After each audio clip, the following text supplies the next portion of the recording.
Hello everyone, in this video I am going to show you how can you create the glow shack effect in CapCut PC.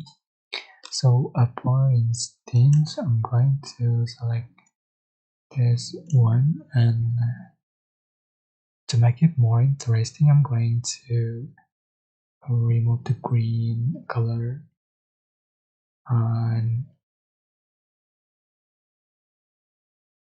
his cloth.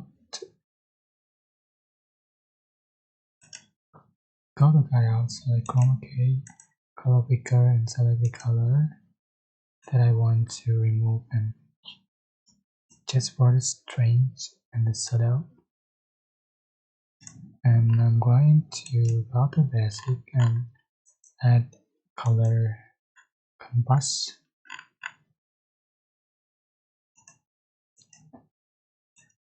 So I'm going to change with the red color.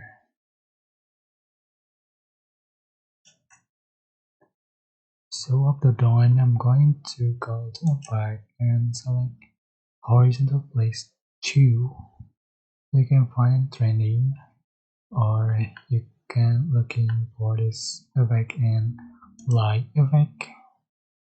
Here's the horizontal place 2, but you can see this page is pro effect. You have to join pro first to be able to use this effect. So after you download it, just add to the thread. You can change for duration in the same line with the effect. And here we go. This is the glow shack effect CapCut PC, and I hope this tutorial was helpful for you. Don't forget to like, comment, share, and also subscribe. See you.